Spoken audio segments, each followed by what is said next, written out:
Can I let you in on a little secret? If you're still manually sending proposals, chasing signatures, or onboarding clients through email ping pong, you are doing way too much.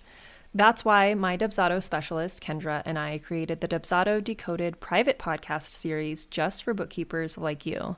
It's totally free, it's 7 episodes, and it's in a private feed where we walk you through how to create a seamless automated client experience using Dubsado.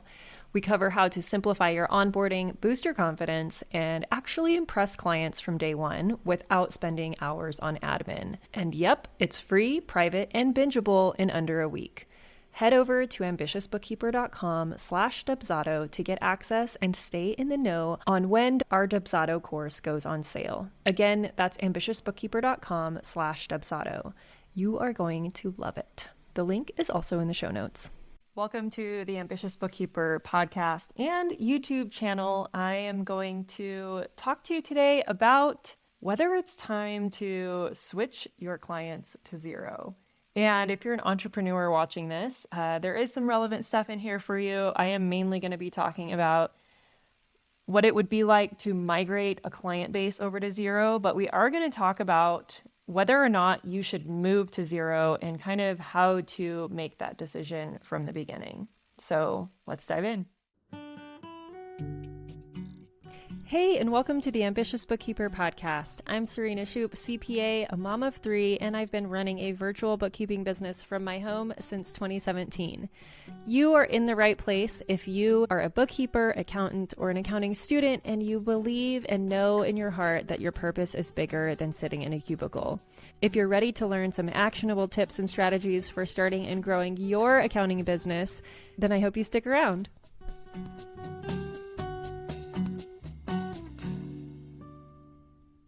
So earlier on in my entrepreneurial bookkeeping journey, I actually started out knowing that I wanted to be on Xero.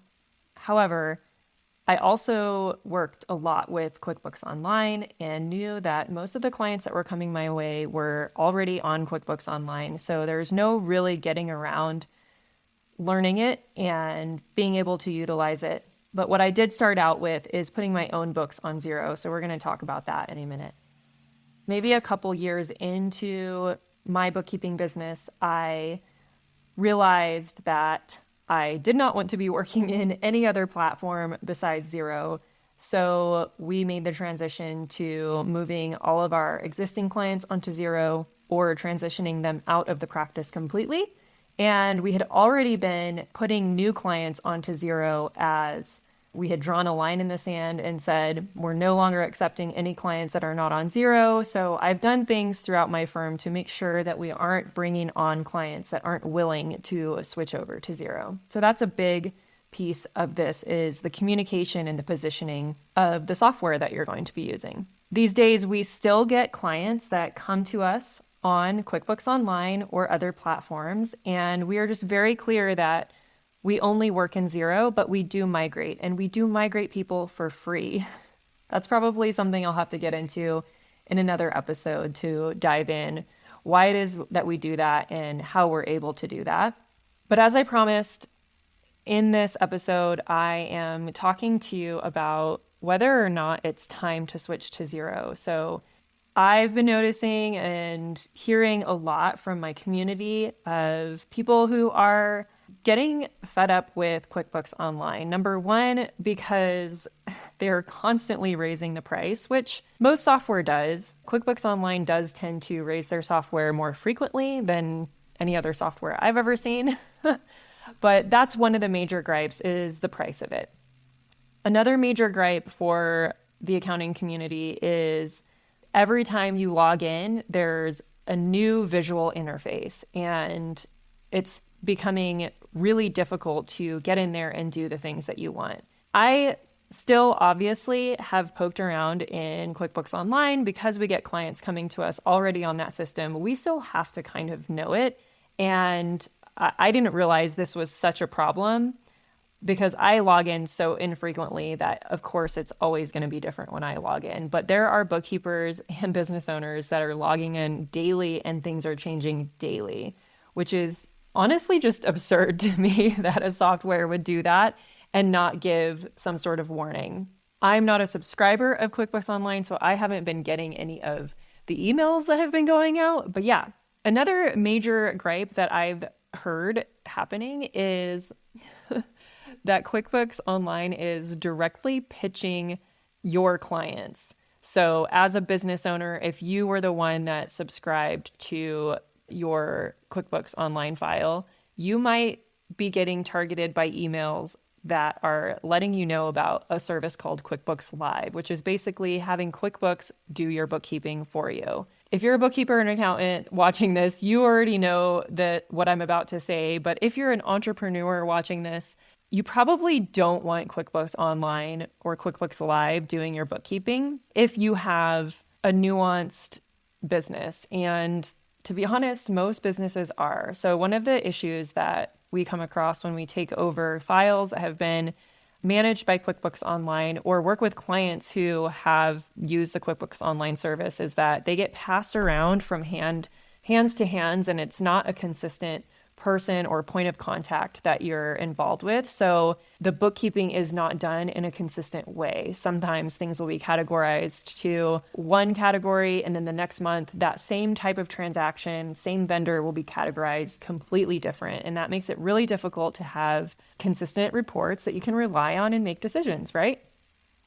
So those are kind of the main gripes right now with QuickBooks Online. And in my community and online, I'm a part of lots of bookkeeping groups. I have seen so many complaints about all of these issues and more, especially if you have used QuickBooks Payroll. That has its own issues. There's also issues of QuickBooks just glitching out and not allowing you to do the things that you need to do, or having weird things happen with your transactions, duplications, all sorts of weird things happening. And people are really fed up.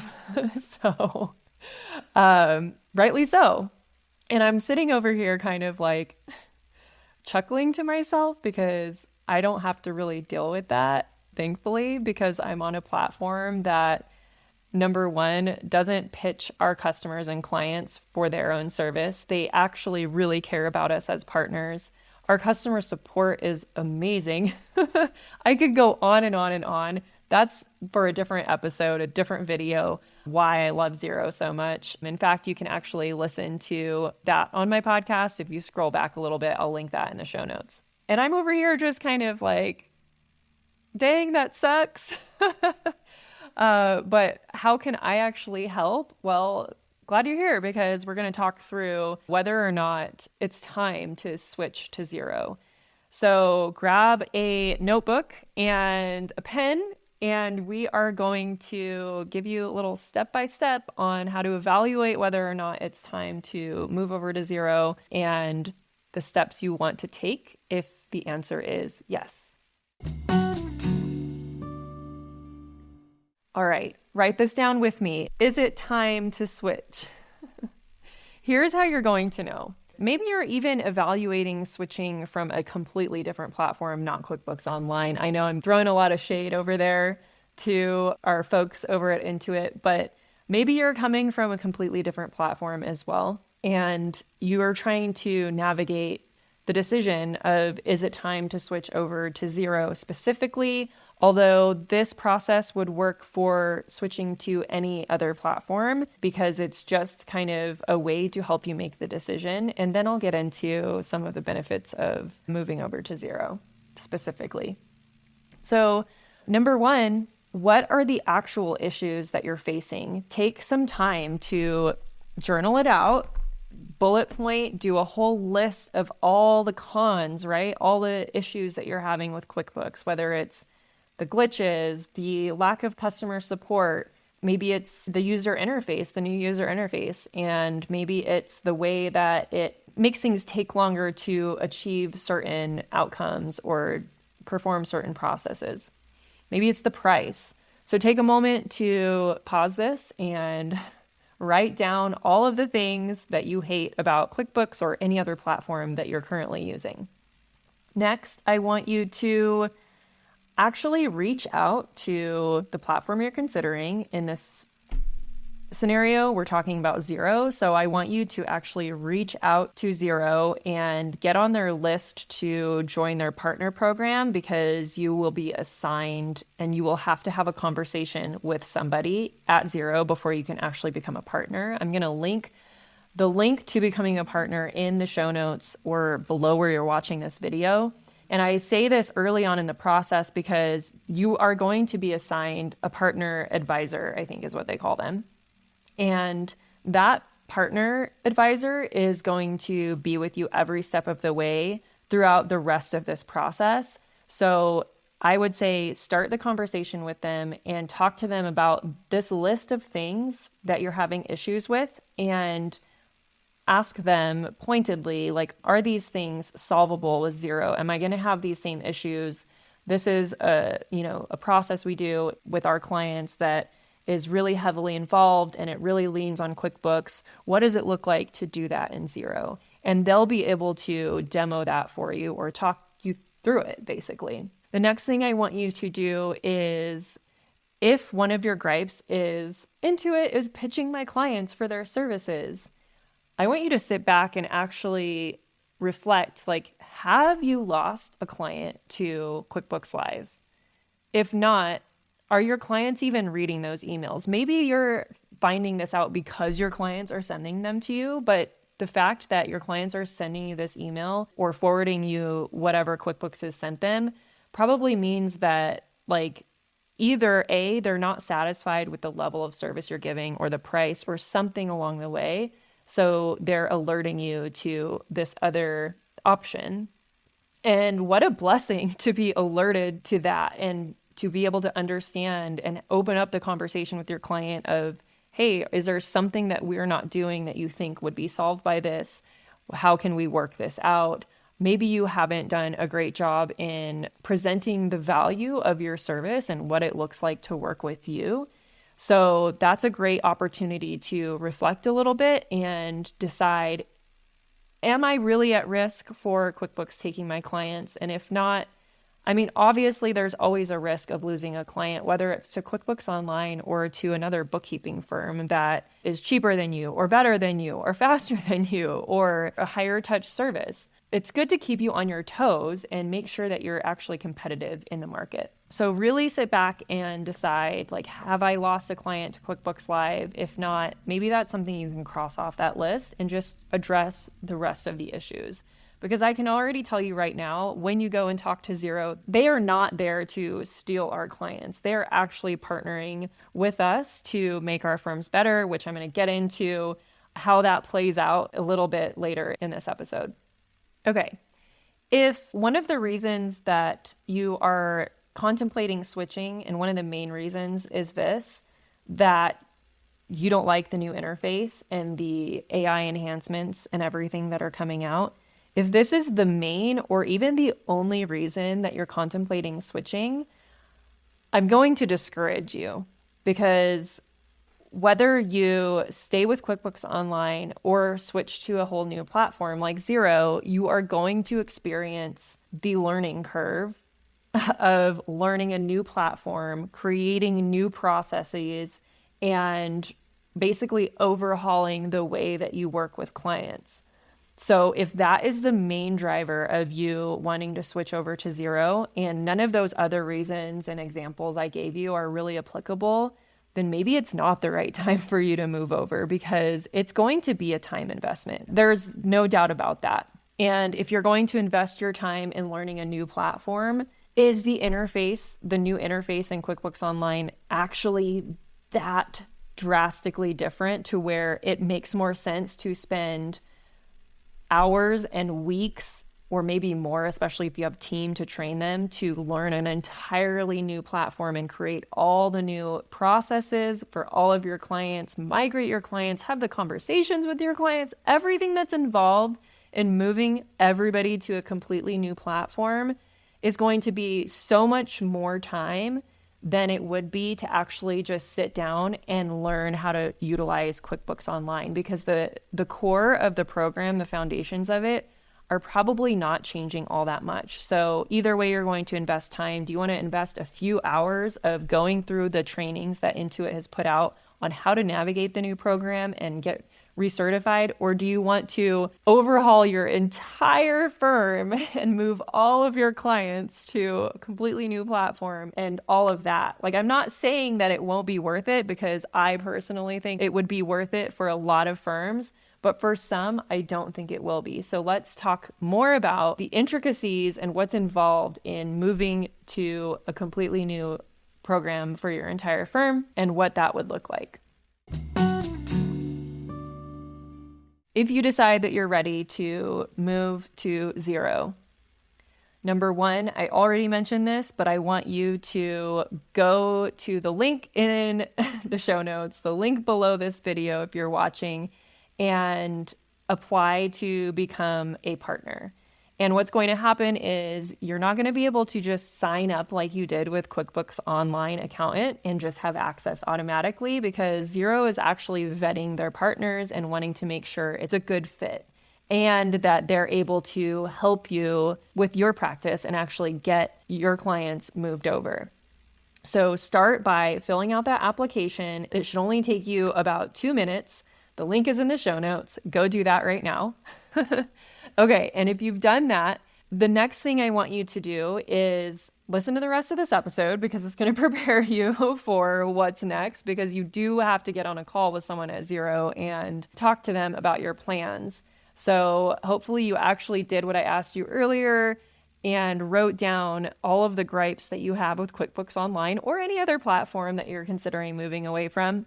And you're going to be ready to get on a call with someone at Xero. I'm not quite sure what the turnaround time would be, but you'll probably be getting an email to schedule a call with someone. Or maybe they will just call you on their own. I don't really know how it works these days. It's been so long since I became a Xero partner. So the next thing, when you get accepted into their partner program, you are going to be given a free version of the premium plan that they have for your firm books. And I want you to actually either migrate yourself or start fresh in Xero so that you can learn how to use the program on your own books where the stakes are low.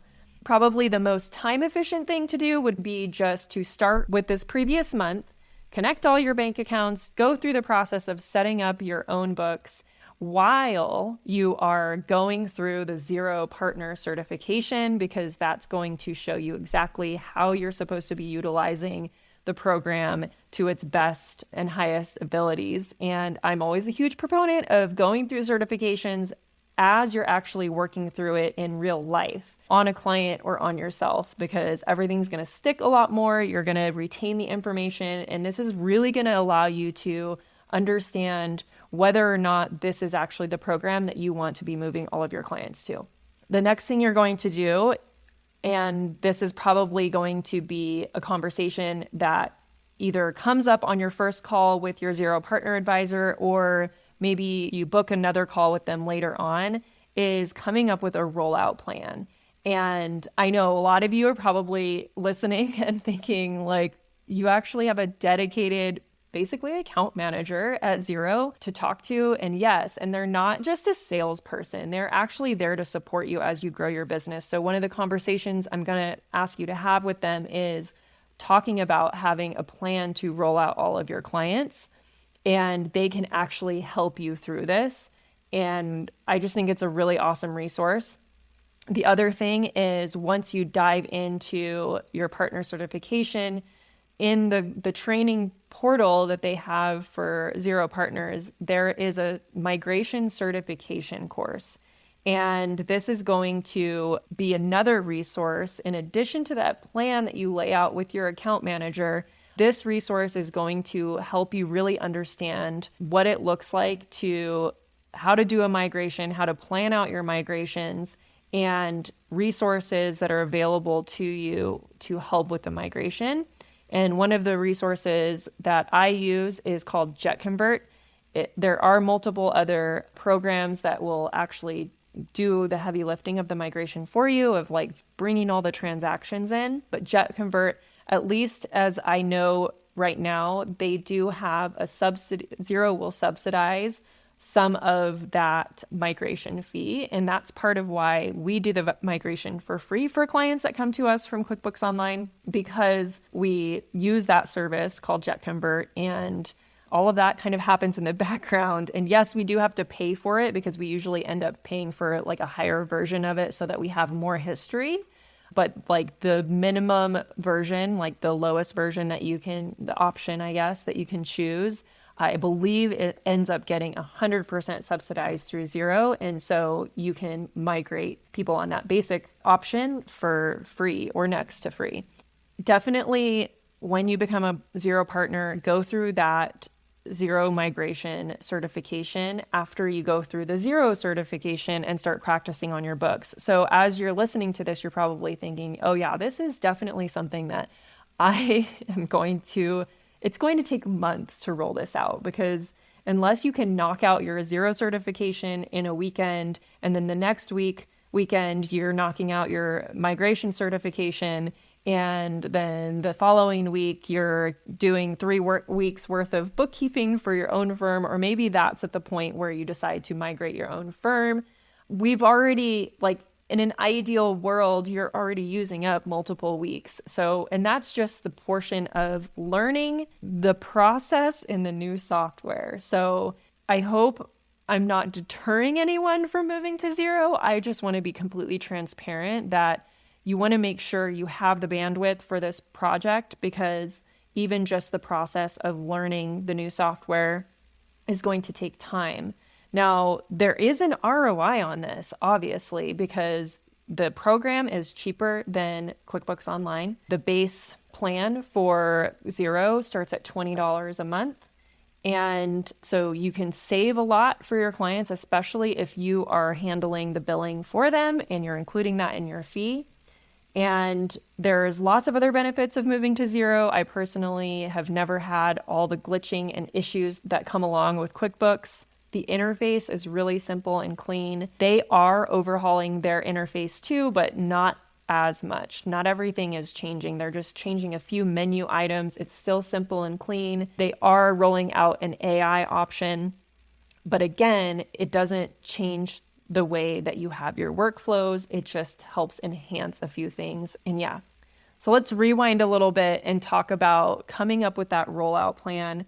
One of the things that you want to think about is which clients you want to roll out to first. And I would suggest those clients would be the ones that don't ever log into their bookkeeping software. You're doing everything for them, or pretty much everything for them, and you're just issuing reports for them. If you have clients that are like that literally never log into QuickBooks and don't care what system they're on, those are the clients you're going to move over first. And I don't suggest rolling everything out at once. I suggest breaking it up into groups of clients and creating a plan for however long that's going to take with all the clients that you have. That could take an entire year.